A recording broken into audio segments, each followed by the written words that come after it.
Hey everybody, Aaron Cowan, Sage Dynamics, and this is a Sage Dynamics Edition Agency Arms. And so is this. People have been asking me for a few years, actually, why don't you have your own edition of handgun? Why isn't that a thing? I've done Sage Dynamics Edition rifles in the past. In fact, one exists now. And I've had a long relationship with Agency Arms. I've been with Agency Arms almost from the beginning. Probably a couple months after the beginning is when I first developed my relationship with Mike Parks and Randy Niswander. And it's been a great relationship.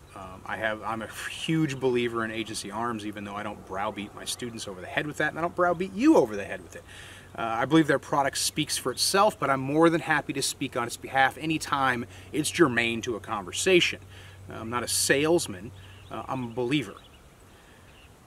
That doesn't necessarily explain why I waited so long for a Sage Dynamics Edition handgun. Well, I was waiting for the right gun to come along. I'm not a believer in putting my logo on something just to put my logo on something. Hats and t-shirts notwithstanding, when it came to a handgun, which is something I use quite a bit, both personal carry, self-defense, but I also teach a lot of handgun stuff, and I teach a lot of red dot handgun stuff. But what's more than that, I needed a gun that was going to offer the configuration that I wanted, the features that I wanted, and I had to wait for the right handgun to come along. Originally, I had planned on building a Sage Dynamics Edition handgun on some type of quote-unquote Euro spec. What I mean by that is it's been popular with more European, German, Austrian,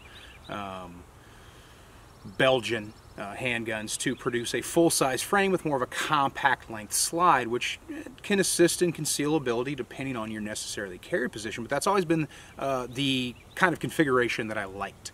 I'm a big fan of the FN509. In fact, initially that's what we were going to build the Sage Dynamics Edition handgun on, was the FN509, but things just didn't come together right. And then Glock released the 19X. And then they released the Glock 45. And then we had a platform to build the Sage Dynamics Edition handgun on.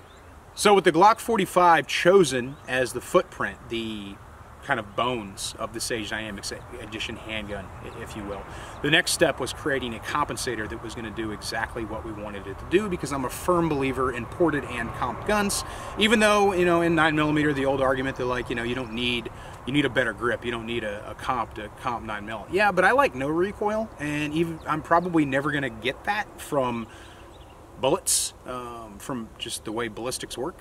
However, I want as little recoil as possible, and a compensator can aid greatly in that. So then we started developing the compensator. We've been working on it for a long time because I'm pretty picky. The comp had to be made out of steel, which is what we went with. In fact, we went with really good steel. We went with 17-4 stainless. While harder to machine, it is a harder steel, arguably more durability, and it's going to provide a longer comp life versus some of the other materials that are out there. And I absolutely refuse to do the comp out of aluminum. We went through a lot of prototypes to get the comp to do exactly what I wanted it to do while maintaining a very, very small footprint. In fact, in the final version of the Sage comp, you're getting a footprint that takes a Glock 45 to pretty much the exact within a thousandth of an inch length of your traditional Glock 17, which was ideal for me.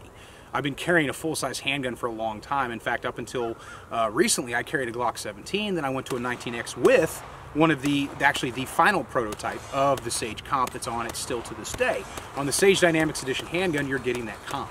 What does the comp do? Well, it's a toolless comp, no set screws, so you don't have to worry about thread locker for that. It's self-times, and it's guided by the dust cover, if you will, to make sure it maintains that timing.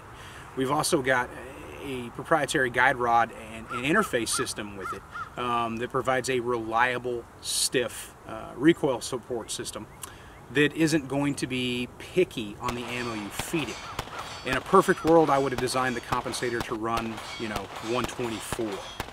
But I know people are going to want to shoot 115 through it because that's a very, very common range ammunition, and it is a little softer on the hands than the 124. 120 or 115 doesn't really provide enough pressure, depending on barrel length and some other factors, and of course the compensator itself is definitely a big play there, to really provide that activation and that really good recoil support. Recoil mitigation, if you will, but this compensator will run 115 reliably. I shot thousands of rounds through pretty much every prototype we did until we settled on the final product, the final version, which is what you're getting on the Sage Dynamics Edition handgun. The only thing you have left to decide is which one to get. Many of the features between version 1 and version 2 are pretty much identical. You're going to get the armor stipple package, you're going to get the Agency Arms trigger, you're going to get the features that come standard on the Glock 45, ambi controls, and so forth. What I wanted to do with version 1 was a more simplified version, less frills, a little less expensive. It's going to come standard with Agency Arms AOS optic system, which I think is probably the best modular milled optic system on the market, and it allows you to be future forward as optics come along, because there has not been an optic that's come out yet that the AOS cannot be adapted to fit. You can have iron sight priority with the AOS as well. If you want to do irons rear or irons forward, they have a plate for that, which is one of the pretty much the main reason that I really support the AOS for addition onto the Sage Dynamics Edition handgun.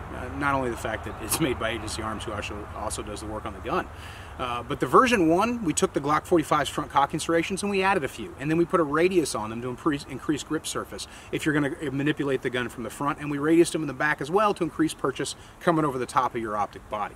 Version 2 is a little bit sexier, but it's maybe for some people a little more aesthetically pleasing, if you will.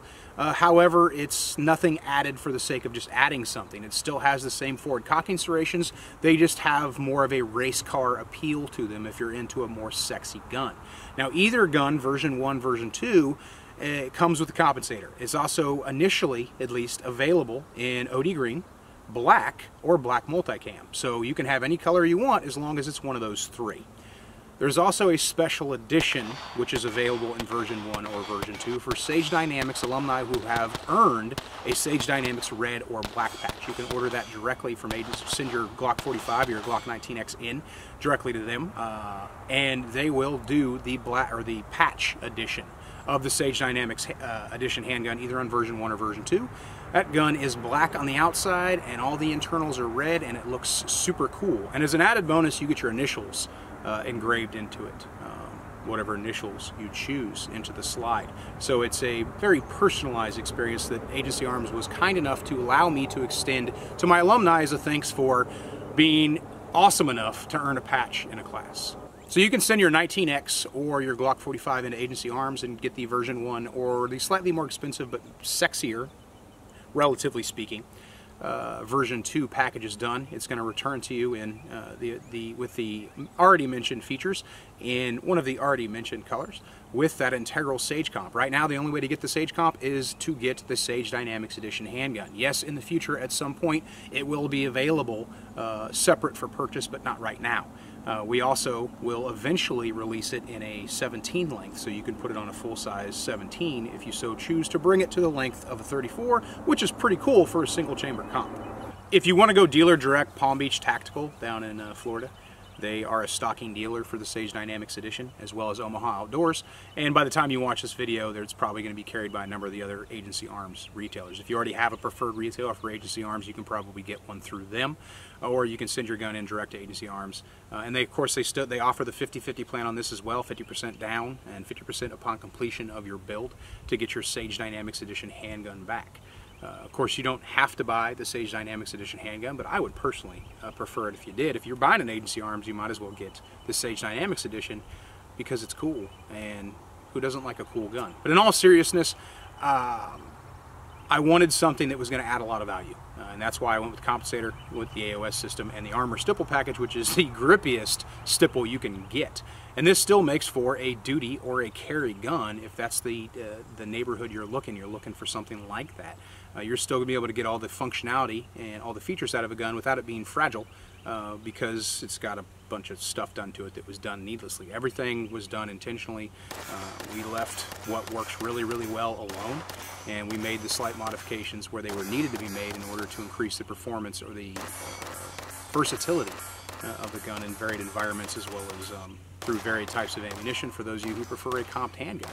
And now you have a compensator that you don't have to worry about timing or shims or thread lockers or anything like that. And because of the steel we chose to use, you can keep that expansion chamber nice and clean. You don't have to worry about using too abrasive of a cleaning product or too abrasive of a brush to clean it out, because that steel is going to serve you very, very well for a very, very long time. And if you shoot as much as I do, you're going to have to clean that comp out pretty regularly. And it's nice to know that now you have a comp that can handle a little bit higher workload and have a longer service life because of it. So if you're interested in the Sage Dynamics Edition handgun, or to find out more information about it, you can contact Agency Arms direct, or some of the dealers that are already available, your local Agency Arms specific dealer. I know particularly Palm Beach Tactical and Omaha Outdoors already have them on order. By the time you watch this video, they may already be in stock. Or you can just send your gun in direct, or some combination thereof. But if you're interested in the Sage Dynamics Edition handgun, hopefully this answered all your questions. If there's any other questions you have, feel free to drop them in the comment section below. Hit me up on social media, send me an email, what have you. I'm Aaron Count with Sage Dynamics. Train accordingly.